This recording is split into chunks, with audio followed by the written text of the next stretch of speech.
Hello, and welcome to the RSL podcast, where self discovery becomes the guiding light towards a life filled with purpose and spiritual sovereignty. If you enjoy this podcast, please consider clicking the link in our RSS feed and donating to our work to help us keep this amazing work moving forward. So, today I'm going to be sharing with you my personal journey, and I hope that it might help some of you who feel like you are lost in your own life. You might feel like you can't find your soul's purpose, or you haven't been able to find the spiritual connection that you desire. Whatever it is that brings you here, welcome. And I hope this episode will help you on your soul's journey. So to begin, I was the first child born into a very devout Mormon family. My ancestry goes back to the very beginnings of the Mormon Church. We lived in Utah, in the middle of Mormondom, and so my childhood seemed very average to me as far as religion was concerned, at least. I didn't realize the extreme level of scrupulosity or religious OCD that my parents struggled with until I was an adult. As a preteen, I remember my father yelling at me because at Sunday dinner I got a separate plate for my Jell-O so that it didn't melt into my mashed potatoes and gravy. I didn't really want green Jell-O mixed with mashed potatoes and gravy, which I personally think is fairly normal, but my dad flipped out. My parents expected absolute perfection out of me, and it was painful, exhausting, and left me feeling worthless. At 8 years old, I was made to come back to scrub the entire bathroom 6 times because it wasn't good enough. And that happened often. I mean, I was very young. I was given chores, and I would have to repeat the chores many times over because I missed a spot or it wasn't good enough. When I was 10 years old, I was learning to play the piano. They didn't pay attention to the fact that I was playing Beethoven at my piano recital 6 months after beginning lessons. My piano teacher told them most students took 6 years to get to this point. But my dad was more concerned with the fact that he thought I played too loud or I played too fast. My grandmother also complained often that I played the piano too loud or too fast. They always found something wrong with what I was doing. No matter what I did as a child, I couldn't measure up to the impossible standard that was set for me.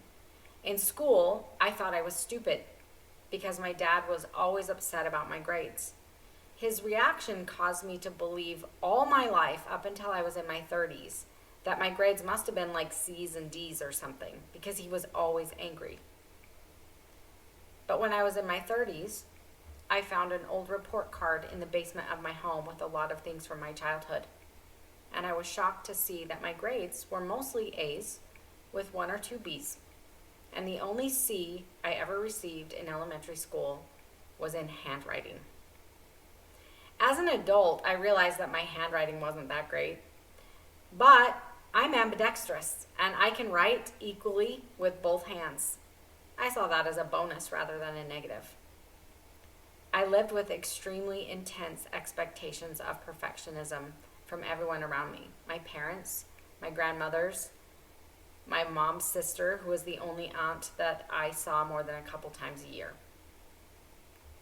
I remember my aunt accusing me of swearing when I said, "Oh my gosh." I was probably 10 years old at the time, I'm guessing.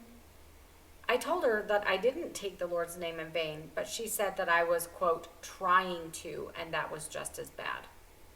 And that I shouldn't say, "Oh my gosh." It wasn't until I was about 14 years old in seminary, so in Mormon religion or in LDS religion, everyone starts seminary at usually around the age of 14 in 9th grade, and you go to seminary all through high school. And it was there that I was introduced to the church's history of polygamy. Up until this point, I had no idea. This is not taught at church, and no one talks about it, at least as far as I was ever aware. I was shocked and horrified at the thought. I found out as a teenager that Joseph Smith was also marrying teenage girls, and this disgusted me. Despite the disgust I had for Joseph Smith, I was so indoctrinated that I had to just push it aside, or put it on the proverbial shelf, as they say. From that time forward, polygamy was a very heavy, painful topic for me. I couldn't even say the word. In my later teen years, I started calling polygamous marriages human breeding farms instead. In my late 20s, I decided to adopt a plant-based diet or become vegan, and I know that this can be very controversial for a lot of people. People get very emotional about their food. But regardless of what you think about that, my father literally lost his mind. I remember being over at their house for some reason. I don't know why. This was a long time ago. I don't know where my husband was or where my 2 little children were, but my father was yelling at the top of his lungs. I mean, I thought people down the street would be able to hear him. What was his concern? That I would become, quote, a liberal idiot, that I would become, quote, a tree hugger, and wait for it, it would cause me to leave the church. And there it was. That was his concern. Somehow he was leading me down this path from not eating meat to leaving the church. My parents' religious OCD was extreme. They are not aware of it, but it is very extreme. The thought of any of their children leaving the church was the worst thing that could ever happen to them. If you leave the LDS church, according to LDS theology, you are considered an apostate, which gives you a one-way ticket to their version of hell or outer darkness. Some LDS members think it means you go to the second kingdom of heaven for people who were good people but didn't believe in the one true church. So you don't get to be with God, but you get to be in kind of a nice place. But you don't get to live with your family if you go to this second kingdom. You live alone. You are separated from God. You are separated from all of your family. You just live alone, but it's a nice place. It's called the terrestrial kingdom. So it depends. Different members believe different things. The theology is not super clear in the way that they talk about apostates, but the original, especially Brigham Young, taught that if you were an apostate, you went to outer darkness. So a lot of LDS members think that you would go to the terrestrial kingdom if you leave the church. And that's a cute thought, but it's not accurate. Apostates, or people who leave the church, do go to outer darkness as far as theology is concerned. But regardless of what an LDS member's understanding of the fate of an apostate is, if someone leaves the church, they will be eternally separated from their family. And my parents' religious OCD and obsession with perfectionism in part stems from this fear of eternally losing their family or losing their children. I didn't grow up with a normal relationship with my parents.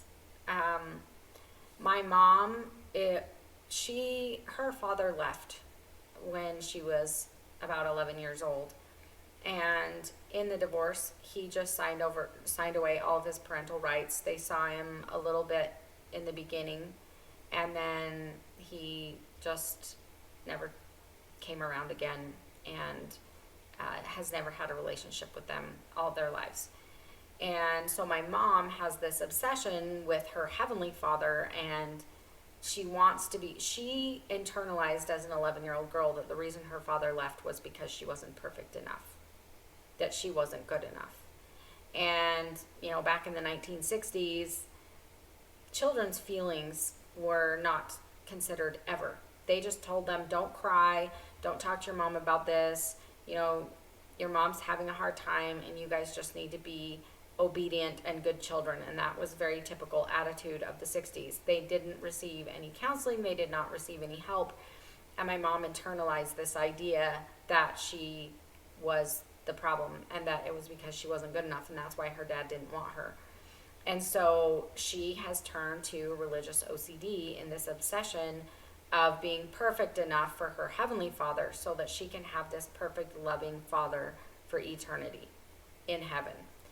And this obsession led my mom is in scripture study groups. She goes to Adult Institute classes. She goes to Education Week. She goes to women's conferences. My mom was constantly, she has served in the temple for decades. She will actually miss family parties in order to serve in the temple. She has a little, I think what most Christians would understand is like a Bible study group of women in her neighborhood. And my brother came to visit. He lives in a different state. My mom hadn't seen him in 4 or 5 months. He came to stay with my parents. And my mom had her scripture study group that night, and she had made a dinner for my sister and both of my brothers. I wasn't able to come because I live about 2 hours away. My mom left. She made the dinner and she left because she had her scripture study group. My parents' relationship with you is based on your religious observance. It's based on family parties, but they don't get to know you as a person because they're not concerned about that. They're concerned about your salvation. That's literally my parents' only concern, is our salvation. And so that was their source of this OCD of trying to make us be perfect. And there was a lot of kind of guilt trips and control and lack of a normal, healthy parent-child relationship because of their religious OCD. When I got married, the only time they would call me was to invite me to Sunday dinner, me and my husband to Sunday dinner, to a family party, or for, holidays or something like that. They were not concerned with having a relationship with me. My parents know me on a very surface level, but they don't know much about my life. Getting to know me or understand me as a person, now that I'm married, I'm an adult, that was not of concern to them. Their only concern was that I was attending Sunday dinners, family parties, and my status in the church. The deep relationship or anything like that was not of concern. So another difficult experience I had in the church was my first time going to the temple. The interview that I had with my stake president, so you have to have an interview with a bishop and then an interview with a stake president to determine your worthiness to go to the temple. And it was during the interview that I had with stake president to get my temple recommend for my endowment and then my subsequent marriage. It was absolutely horrifying. So he told me that as a woman, I had never had a connection to God. But now that I would be marrying a righteous man who had the priesthood, I would now have a connection to God through him, and what a blessing that would be to me. And I was like sitting there feeling heat come up in my face and just so much anger of like, God doesn't want to have a connection with me because I'm a woman. Like, I was so confused. And he drew a circle on the whiteboard behind him, and that circle was indicating me. And then next to me, he drew a circle indicating my husband, and then directly above that circle indicating my husband was God. And he drew a line straight from God to my husband and said that God would speak to my husband. And then my husband, then he drew a line from my husband to me and said my husband would tell me what God told him. And I was almost in tears at this point, just thinking, God didn't want a relationship with me as a woman. God wouldn't speak to me or answer my prayers. It had to come through my husband. I felt completely and utterly worthless at the end of this interview. I left that interview feeling as though God hated me and wanted nothing to do with me. I was a 19-year-old girl at this time, by the way, that I was getting married. So I went to receive my endowment 1 week before my wedding.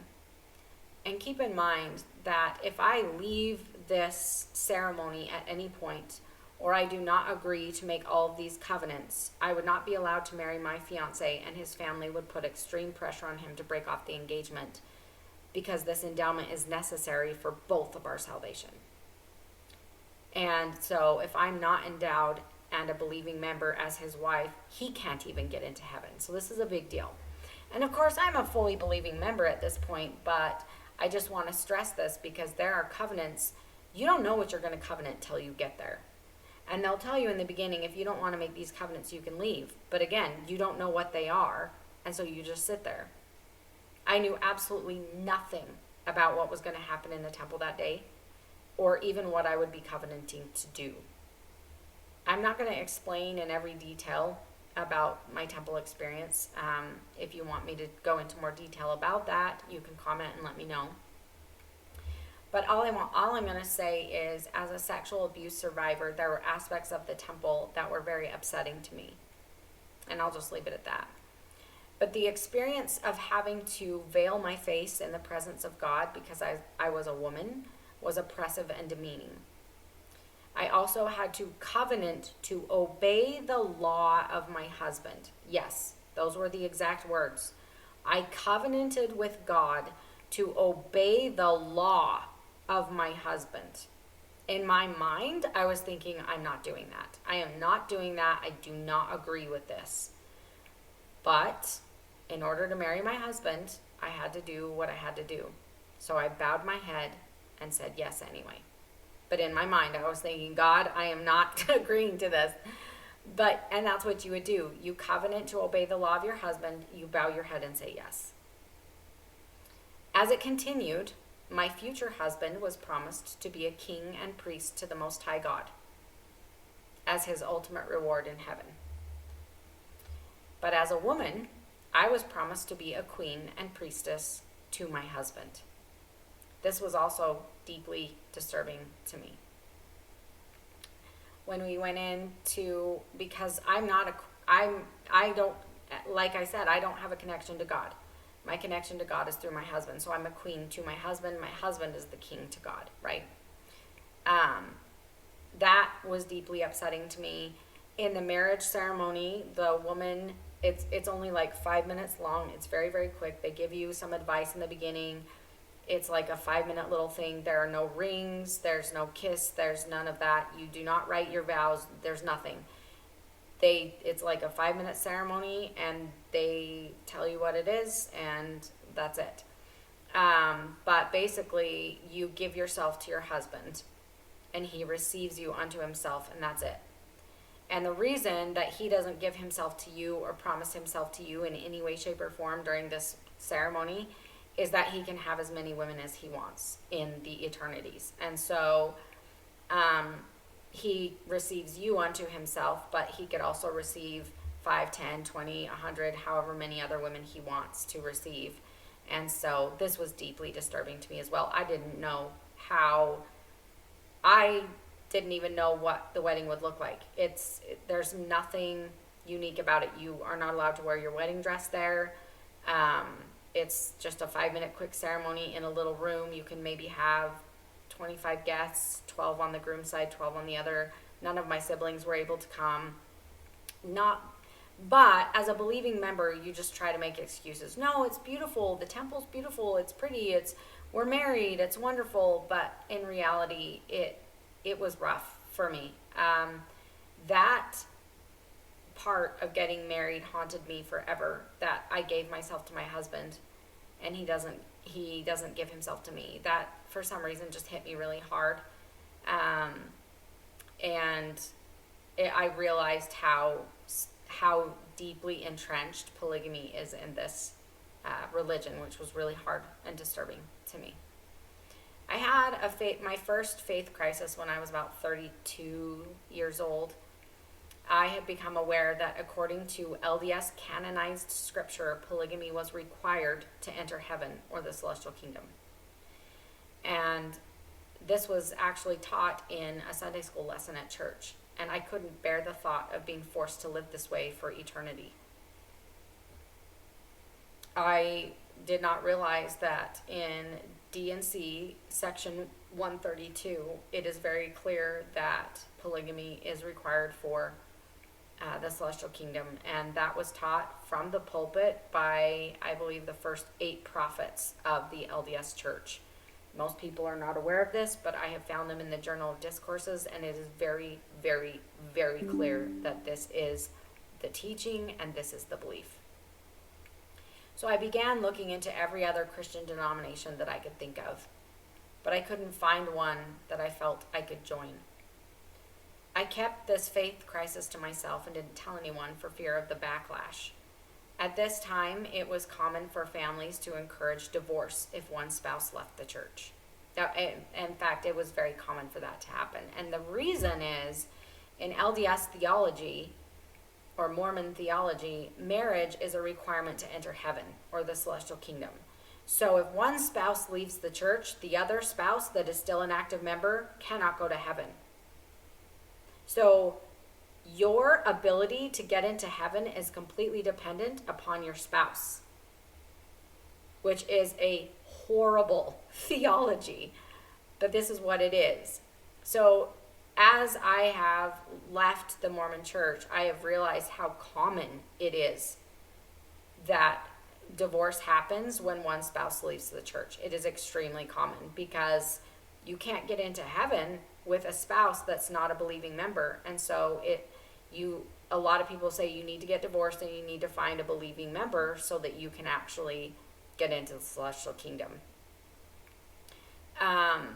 It's absolutely a ridiculous thought, but that's what it is, and it has created a lot of problems in a lot of marriages. And so I put this heavy subject on the proverbial shelf and tried to move forward because it caused profound anxiety for me.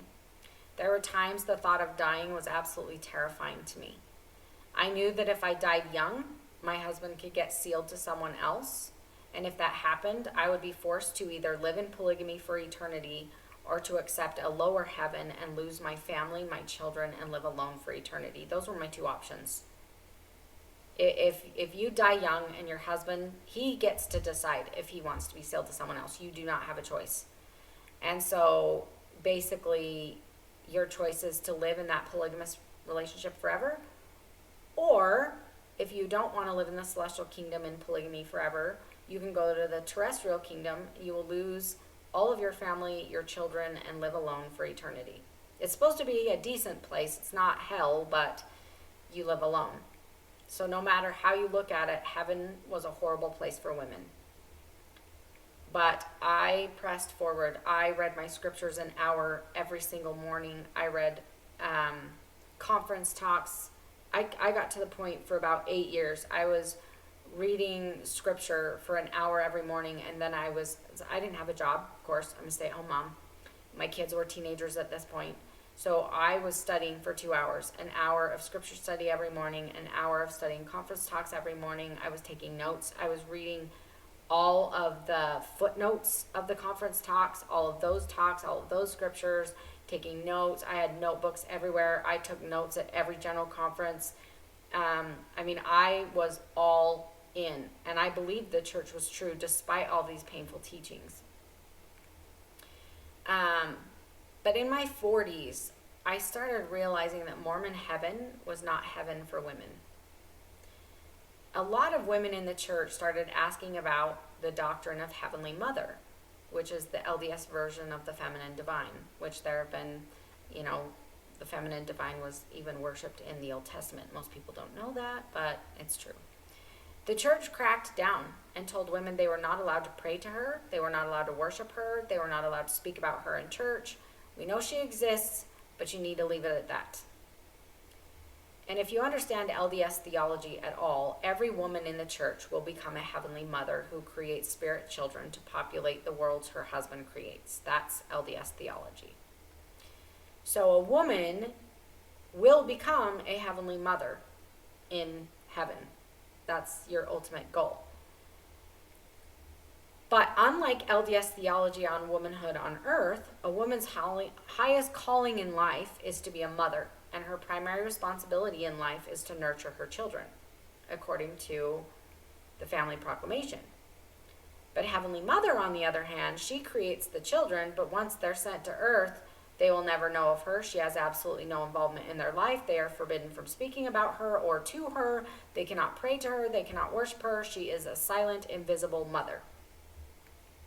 And I really started to struggle with this theology, that as a woman in heaven, I would be invisible. I would be banned from having any contact with my own children, eternally relegated to be silent and unknown. There was nothing about this theology that equates to an eternal reward for a righteous, believing woman. It sounds like hell to me, honestly. And you probably will be in polygamy because according to the first 8 prophets of Mormondom, that's required. for entering the celestial kingdom. And now they've changed it and they say it's not, and they bounce all over the place. It's like you don't even know what you're going to end up being, but none of it sounds good. I started to research more about the Heavenly Mother theology, which I quickly learned was not anything special or even unique the way that they claim. This theology was born out of Joseph Smith's perverse desire to be married to 34 to 40 women in the celestial kingdom. Well, if you're going to be married in heaven and become a god, then obviously God has got to have a wife too. There are many LDS members who believe God is a polygamist who has many wives. Heavenly Mother is not a respected goddess. The idea of her was born out of polygamy and the desire for polygamy in heaven. She becomes necessary for God to be God, but other than that, she is absolutely worthless. We have no need for her other than the fact that she created our spirit so we could come to earth. But while we're on earth, we have no need of a Heavenly Mother. We have no need of her at all. She is a moot point in LDS theology, which that really bothered me. As I continued reading only faithful sources for church history, my faith began to unravel, even with faithful sources. The Gospel Topics essays on the Book of Abraham completely admit that it was not a translation at all. In fact, the original text that was found in this coffin with this mummy that Joseph Smith purchased was an Egyptian funeral text or funerary text. And it was written about 1,000 years after Abraham. So the Book of Abraham was nothing more than a fabrication. The more I dug, the more I realized that this religion is completely fabricated and false. I found the documents in the Joseph Smith papers where Joseph Smith is ordained to the priesthood by none other than Lyman White, not the resurrected Peter, James, and John like the church teaches in Sunday school or over the pulpit. It was extremely frightening to have the religion I grew up in unravel right before my eyes. In a panic, I quickly turned to Christianity and thought I would find a home there. I actually enrolled in a Christian college to study theology. I was horrified at what I found. Christian theology about women is even worse than Mormon theology. I had no idea. This is what I learned in a Christian college. Because Eve was foolish and deceived, all women are foolish and easily deceived. This is why God requires patriarchy, to prevent women from foolishly deceiving others. Patriarchy was required by God. A woman is not allowed to speak in public in any religious capacity unless it is only to other women or children. And even then, everything she says must be approved by both her husband and her pastor first. The man is the head of the woman. He is the spiritual leader of the home, and when he makes a decision, that is the final word, and the wife must submit. In my pastoral training, I was taught that if an abused woman came to me wanting to divorce her husband due to physical violence, I was to tell her that God hates divorce, and she should not divorce him. I could advise her to either submit to him better, and maybe the abuse will stop, or if she feels that she's in physical danger, she can separate from him until he can manage his anger.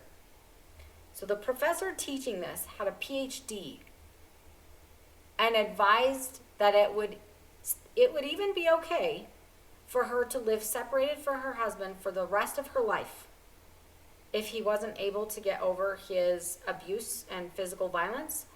They could live separated for the rest of their lives, but they should not get divorced. This is what I'm being taught, okay? And this is in 2023. In pastoral counseling, the solution to most marital problems was the wife submitting to the husband's authority. And if you notice in Christian theology, this is the way that all marriage problems are solved, is that basically the wife is a literal doormat. You do not, like, if you agree with your husband, great. But the minute that you and your husband have different ideas about something or different beliefs about something, you submit to his will. You submit to his authority. That's the solution to everything. And what a great marriage that is for the men. because everything that they want, everything that they believe, the way that if a wife doesn't like the fact that her husband whips her children with a belt as punishment, she has to submit to his authority, because he is the head of the household, he is the authority, and whatever it is that he is doing is fine.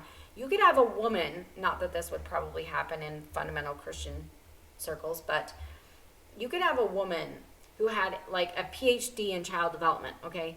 And the husband is like abusing the children as punishment and raising them. And this wife is like, you know what? This is abuse. This is not right. This will be damaging to the children.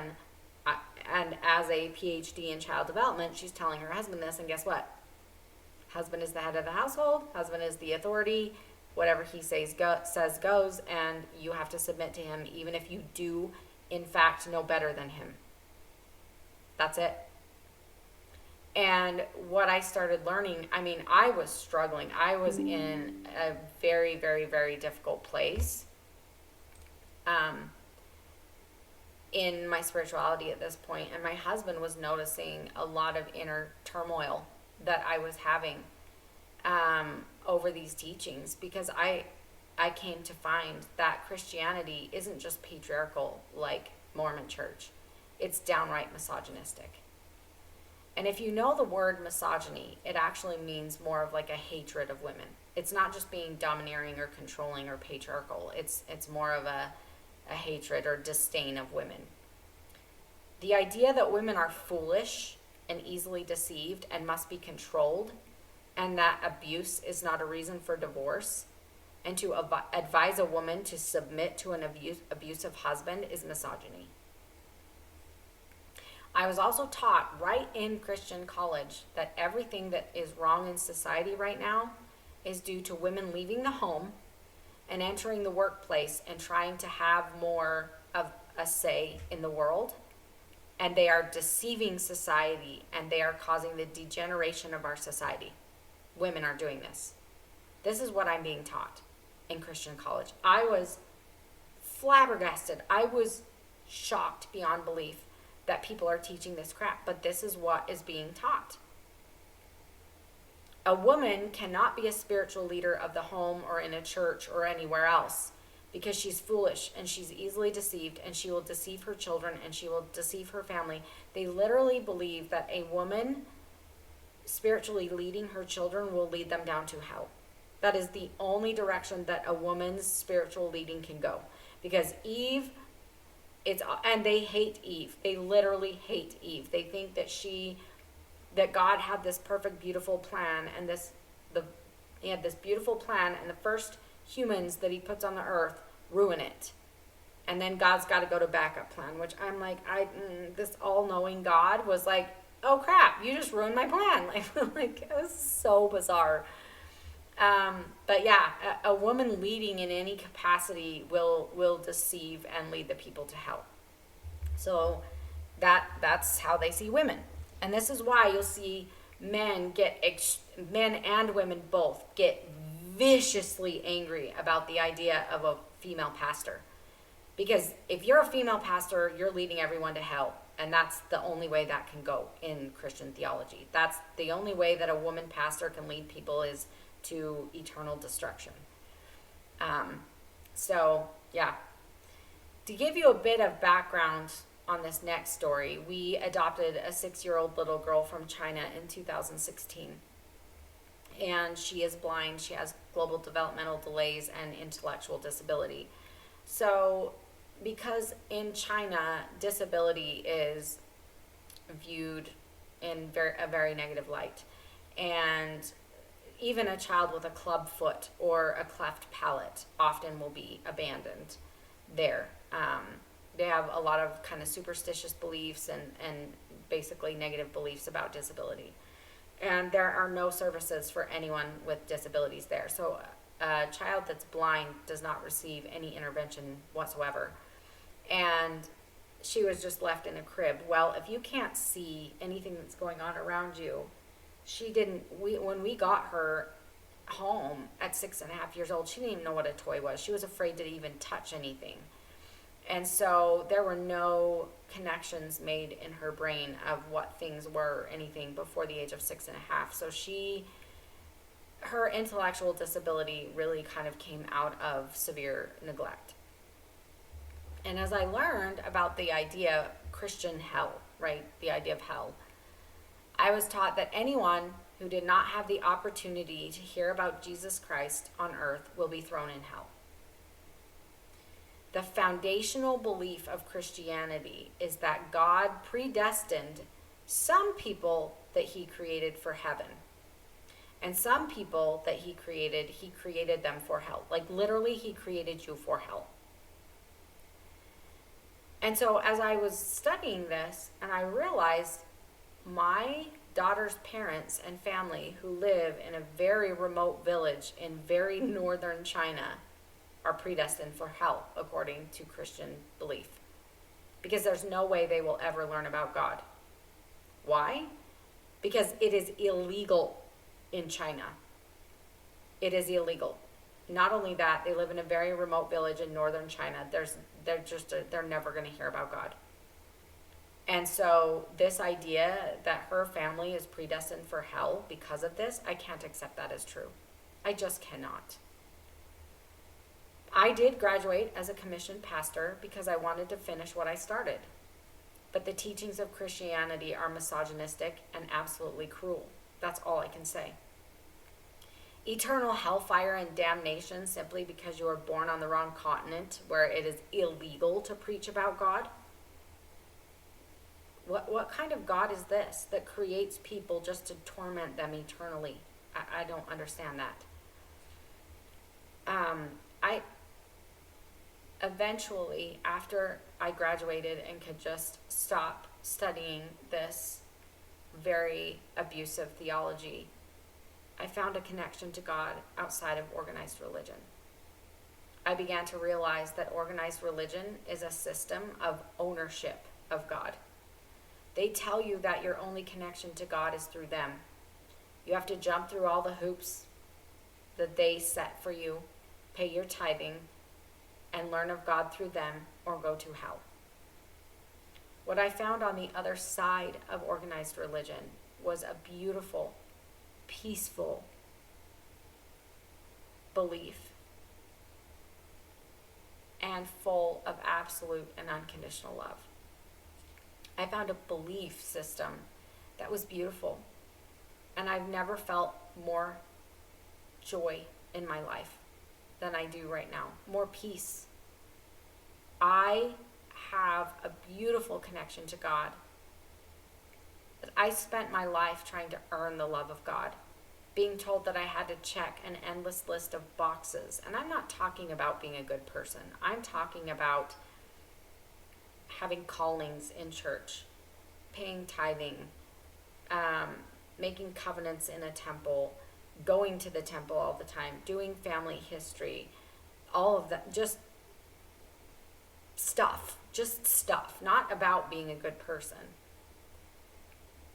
In order to be acceptable to God, I had to do all of these things. I had to attend the temple regularly. I had to hold callings in church. I had to do family history work. I had to clean the church. I had to read scriptures every day. There were so many boxes that you have to check. And I'm not going to share here my current spiritual beliefs because they're personal to me. And I have found a beautiful relationship with God that I would have never had the opportunity to have in a patriarchal Orthodox religion. But going through this extremely disorienting, painful process gave me a lot more compassion for people of other beliefs. And I don't look at people as lost. And one of the other fundamental doctrines of Christianity that I really struggled with was the doctrine of total depravity. And basically what that means is every human is totally depraved. You are literally not capable of doing any good at all.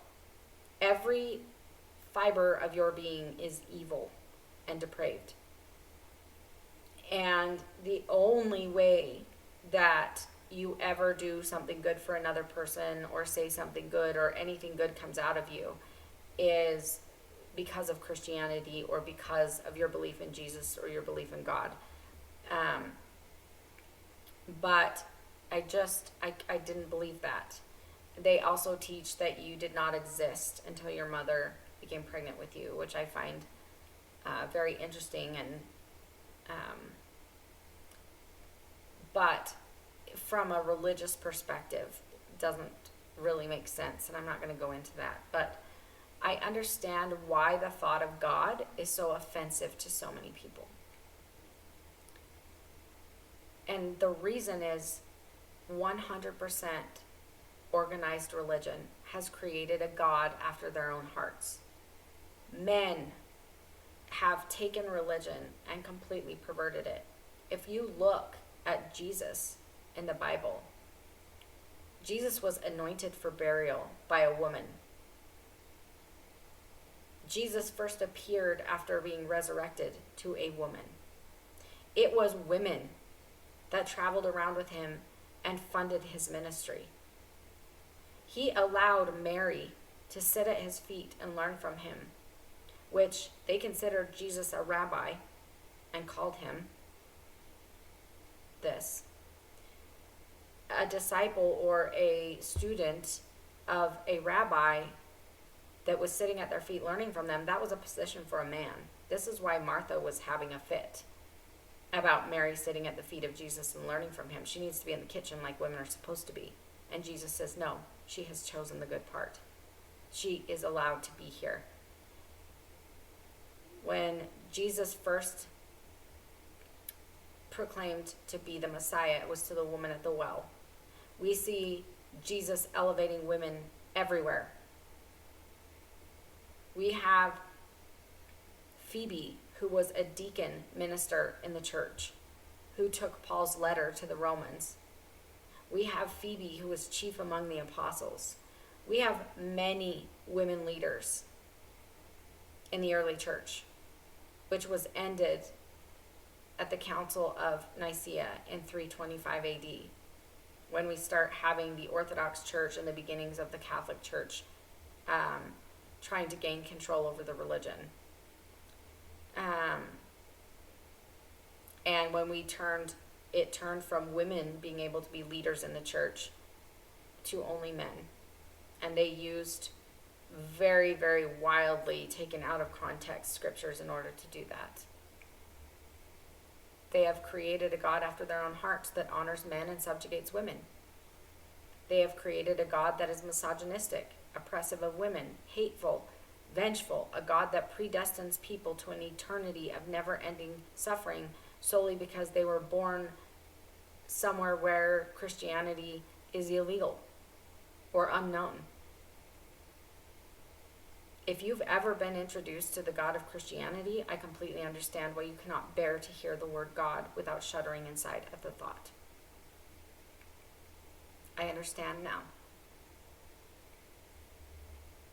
I have developed my own connection to God, my own beliefs outside of organized religion, and they're beautiful and bring a lot of peace to me. And I wanted to help you understand the journey that I went through. It was very painful, and yes, I did become a commissioned pastor. But, and some of the things that I learned, I still hold dear. But the misogynistic, oppressive, hateful, vengeful God, I have left behind. Christianity does not like you to talk about a God of love. They don't like it. But that is all I've ever found since I've stepped out of organized religion. And my journey has led me to become an intuitive spiritual coach. And I work with people who are going through faith transitions. Of all kinds. I work with women, mostly, predominantly, I work with women. And the entire Aura Soul Institute was born out of a desire to provide a space for people who want to connect with the divine, who want to understand that there is a divine feminine, that there is. that there is no divine without both the masculine and the feminine. People who want to be able to find themselves in the divine. Women who want to see themselves in the image of God. Women who want to find purpose in their life. They want to find their soul's purpose. One of the things that religion really caused, my religious background caused quite a crisis in my 40s when my two oldest children moved out. And of course, I still have my youngest with us, and she will always be with us. She is 14 now, but she will always mentally be like a 3-year-old. But she goes to school every day, and she will always kind of have that school environment for her to go and learn and have people work with her. And I was sitting at home alone. I didn't have a job. I didn't have any friends. I had spent my entire life homeschooling my children. And now that my oldest were gone, and I was spending 8 hours a day at home alone with nothing to do. I didn't have a degree. I was told not to get a degree. I got married at 19 years old. I could have obtained a degree by the time I had my first child. So I had my daughter when I was 22. But I didn't even try because I was just supposed to be a mom. And you are not supposed to delay getting married or having children for a degree in any way, shape, or form. It was just very much downplayed for women. But when I found my children gone and I had nothing to do, and to try to be in that space and try to find purpose in your life where you don't know where to go. It's like, do I go back to college at 43 years old? I don't want to go flip burgers, but I also don't want to just sit around the house all day. What do I do? And I combined a lot of the education that I'd had over the last 20 years, my passions of studying herbs, and I had studied spirituality and a lot of different healing modalities over the years with various schools. And I wanted to bring my spiritual understanding and become a life coach for women, to help women find their place, their soul's purpose, to empower them and help them break free of any oppressive things that they've been taught, and to find their true purpose. And that is really where my passion lies as a spiritual coach. And the RSL Institute offers classes on all kinds of things. More and more classes will be added.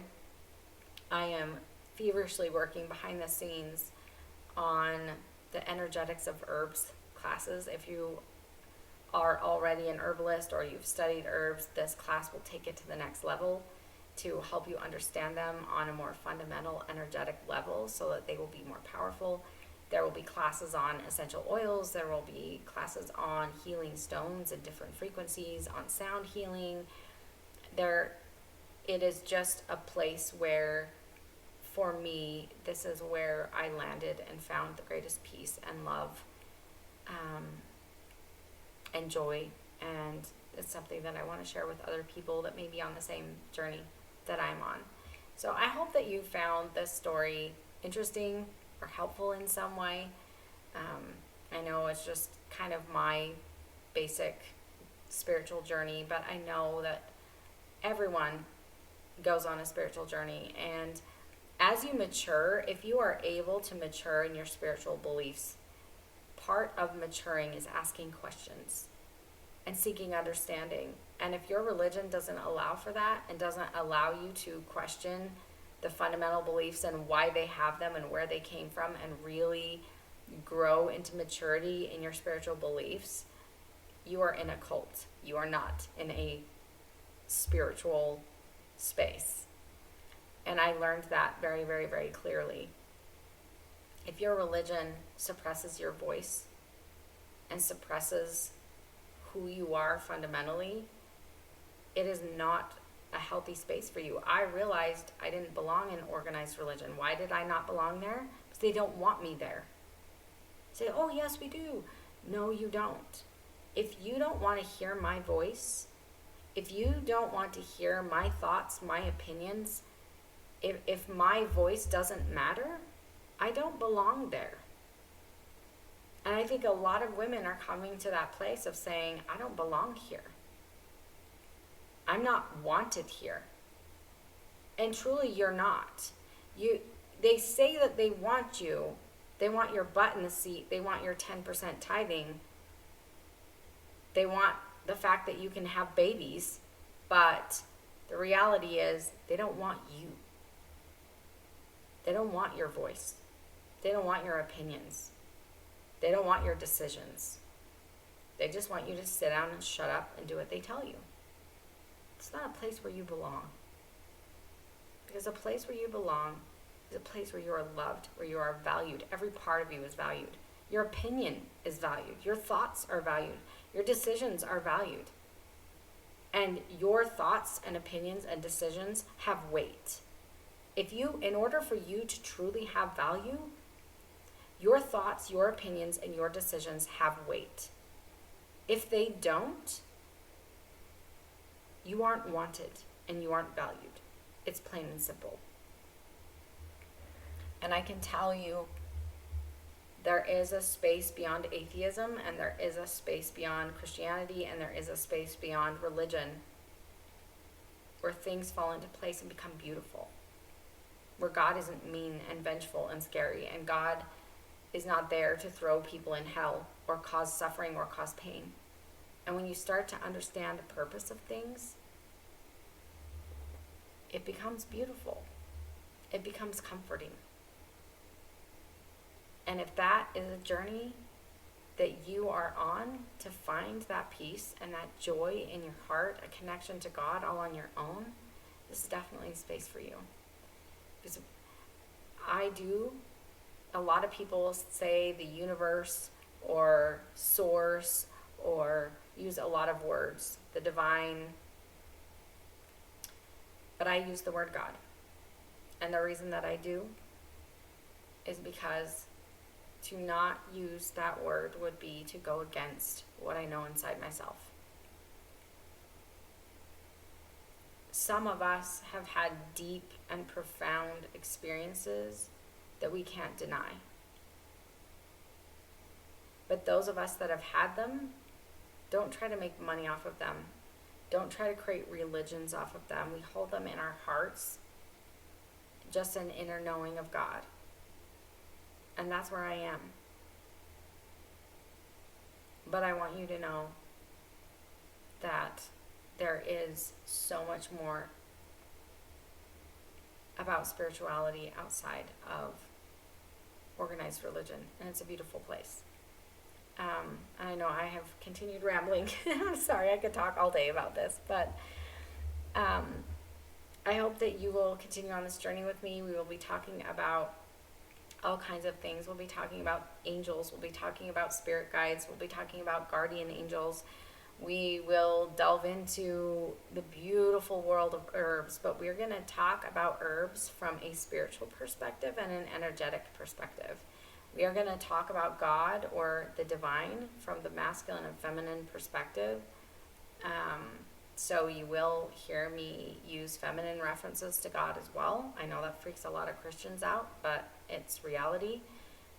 That belief was very, very, very steeped in the Old Testament. Bible scholars know this. They also know that when Asherah was turned into idol worship and the reason why. So there is absolutely a feminine divine.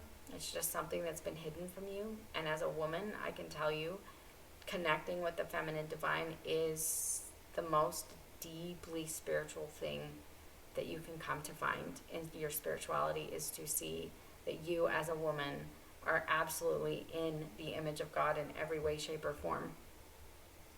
That there is a feminine divine. So we're going to be talking about the feminine divine. We will be talking about essential oils, but used in beautiful ways. We will be talking about the power and spirit of the plants that are concentrated in those oils and the ways that we use them. We will be talking about healing stones and the frequencies that they carry. And all of the world is here to love you and to support you. And that's what I really want you to come to realize is that on the deepest level, the world is created to love and support you in every way. And I know so many of you have probably suffered trauma and deep pain at the hands of other people. And I want to hold space and honor that reality, because this world is not easy, and it's not all happiness and flowers and roses and joy. It is deep, deep pain. And I do work with clients on inner child healing and coaching, intuitive spiritual coaching through inner child healing and through life transformations as well.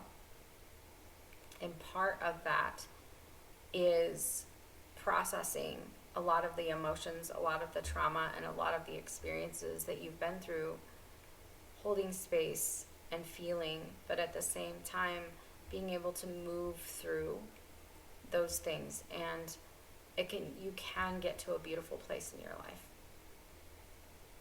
And I want you to know that, because I have suffered deep trauma in my own life over and over again. And finding meditation and finding a lot of things outside of even just modern society or Orthodox religion, organized religion, there is a whole spiritual realm that you have access to that can provide such deep and profound healing for you inside your heart, inside yourself, to where you can find joy again, where you can find peace, where your life can be transformed in a beautiful way. And that's what I'm here to help facilitate for the people that I work with, and the message that I want to share. So I hope that this was enjoyable for you. I hope that maybe some of this resonated with you, and maybe someone else might find benefit from my story. I really appreciate you listening. If you enjoyed this podcast, please click on the link in the RSS feed and donate a small amount to help support this podcast, so that we can continue spreading this message of love and peace and transcendence to others. And I hope to see you in the next episode.